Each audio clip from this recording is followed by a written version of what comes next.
Welcome to this channel Odisha state scholarship portal post matric scholarship बहुत दिन है जे आपण स्कॉलरशिप अमाउंट मिलना से भिडटी आम कौन करने को पड़ो डिपार्टमेंट किभली आम कंप्लेंटा सबमिट करने को पड़ो आम से विषय ये वीडियो आलोचना करवा जदि आम चैनल को प्रथम थर आपने आसते चैनल को सब्सक्राइब करने सहित सांग मान सेयार करदे। चलतु ये वीडियो आम देखा आमको कौन करने को पड़ो जे पोस्ट मैट्रिक स्कॉलरशिप प्राय 1 मंथ एब प्लस हम स्टाटस चेंज होनी पोस्ट मैट्रिक स्कॉलरशिप बहुत लेट होड़िशा गवर्नमेंट रे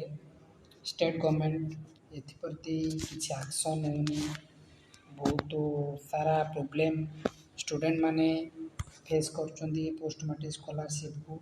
आसिक एकेडमिक सेशन 2025-26 स्टार्ट है किंतु एपर्यंत पिला स्कॉलरशिप अमाउंट मिलेनी से आम कौन करने पड़ो से भी आम सजग पड़ो कारण स्कॉलरशिप अमाउंट आमको मिलवाई गवर्नमेंट जो भाया बजेट सांसन कर आम पाखे एपर्यंत पहुँची पारनी बहुत सारा स्कॉलरशिप बहुत सारा पिला तो ये स्कॉलरशिप मिल सारे किंतु प्राय अधिकांश पिला ये स्कॉलरशिप मिलना तेणुक आम कौन करने पड़ो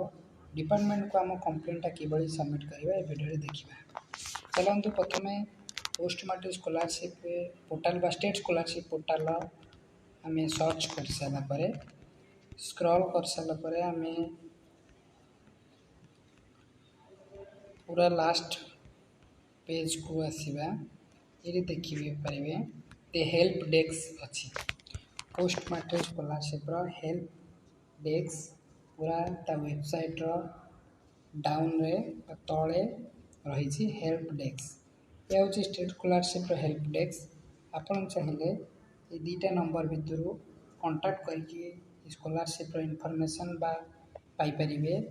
बा ये निज निजर कंप्लेन करें नचे आपण कांटेक्ट अस उपरे क्लिक कले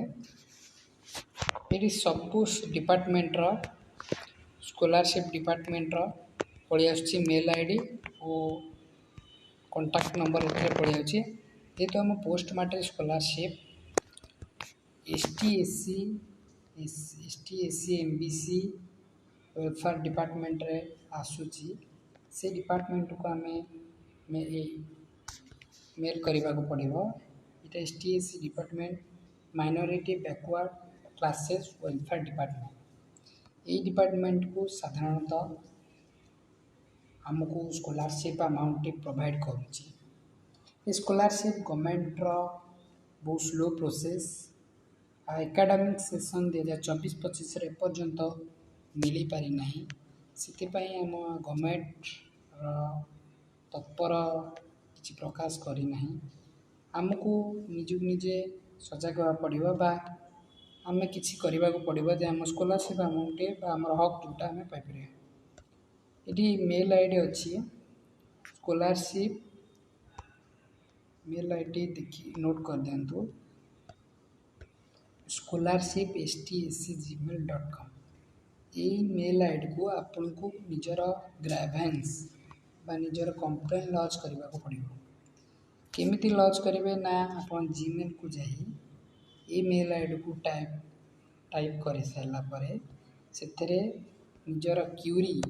और निजर स्कॉलरशिप स्टेटस को अपलोड करेंगे स्कॉलरशिप स्टेटस को स्क्रीनशॉट नहीं से फोटो सहित अटैच करके निजर कंप्लेन को लॉन्च करने को पड़ो कंप्लेन लॉन्च कलापर तापरे किसी एक्शन आसो से ने तुमर जदि स्कॉलरशिप स्टेटस शो करुच्ची रिकमेंडेड इंस्टीट्यूशन कि sanction by approve recommended institution माने डेडलाइन आउ एक्सटेंड हम कि नहीं से गवर्नमेंट किसी पर्यंत सजेसन देनी सैंक्शन बाय अप्रूव अथॉरिटी एवं सुधा भी पिलांकर होची एप्रिल मासरे मे भी स्कॉलरशिप अमाउंट मे सुधा एप्रिल लास्ट आड़ को मिल पारे जेहेतु एबे भी ସ୍କଲାରସିପ୍ର ବହୁତ ପିଲାଙ୍କର ଷ୍ଟାଟସ୍ ଚେଞ୍ଜ ହେଉଛି, ଯାହାର ଷ୍ଟାଟସ୍ ପ୍ରାୟତଃ SC ST OBC ପିଲାଙ୍କର ବା SC କାଟାଗୋରୀ ପିଲାଙ୍କର ବେଶୀ ଷ୍ଟାଟସ୍ ଚେଞ୍ଜ ହେଉନି। ଯେଉଁମାନେ ମିଳିସାରିଲାଣି ସେମାନେ କିଛି ଚିନ୍ତା କରିନାହାନ୍ତି, ଯେଉଁମାନେ ମିଳିନି ଖୁବ୍ ଶୀଘ୍ର ଏ ସ୍କଲାରସିପ୍ ଆମାଉଣ୍ଟ ଆସିବାକୁ ଆସୁଛି। ଆପଣଙ୍କୁ ଯାହା କହିଲି ମେଲ୍ ଆଇଡ଼ିକୁ ନିଜର କମ୍ପ୍ଲେନ୍ ଲଜ୍ କରିବାକୁ ପଡ଼ିବ ଓ ନିଜର କମ୍ପ୍ଲେନ୍ ଦେବାକୁ ପଡ଼ିବ। ସେଥିପ୍ରତି ଆମକୁ ଟିକେ ସଜାଗ ହେବାକୁ ପଡ଼ିବ। ଯଦି ଏଇ ଚ୍ୟାନେଲ୍କୁ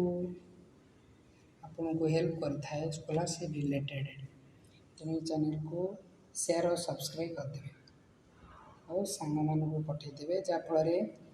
ଏ ସମସ୍ତେ ବହୁତ ମାତ୍ରାରେ ଯଦି ଆମେ ମେଲ୍ କରିବା ଡିପାର୍ଟମେଣ୍ଟକୁ କିଛି ଆକ୍ସନ୍ ନେଇପାରେ STC ଡିପାର୍ଟମେଣ୍ଟ ସ୍କଲାରସିପ୍ ରିଲେଟେଡ଼୍କୁ, ନହେଲେ ଆମେ ପରବର୍ତ୍ତୀ ମୁହୂର୍ତ୍ତରେ ଅଲଗା କିଛି ଷ୍ଟେପ୍ ନେବା ଏଇ ସ୍କଲାରସିପ୍ ପାଇଁ। ତେଣୁକରି ସମସ୍ତେ ଆମକୁ ଯୋଡ଼ି ହେବାକୁ ପଡ଼ିବ, ଏକାଠି ହେବାକୁ ପଡ଼ିବ ଯେ ସ୍କଲାରସିପ୍ ପାଇଁ ଆମକୁ କିପରି ମିଳିବ। ତଳେ ଦିଆଯାଇଥିବା ଟେଲିଗ୍ରାମ ଚ୍ୟାନେଲରେ ଜଏନ୍ ହେଇଯାଆନ୍ତୁ, ଯାହାଫଳରେ ଆମେ ପ୍ରତ୍ୟେକ ଭିଡ଼ିଓର ନୋଟିଫିକେସନ୍ ପାଇପାରିବା ଓ କ୍ୟୁରି ଥିବ ସେଠି ପଚାରି ପାରିବେ। ଯଦି ଭିଡ଼ିଓଟି ହେଲ୍ପଫୁଲ୍ କରିଥାଏ ଚ୍ୟାନେଲ୍କୁ ସବସ୍କ୍ରାଇବ୍ କରିଦେବେ। ଧନ୍ୟବାଦ।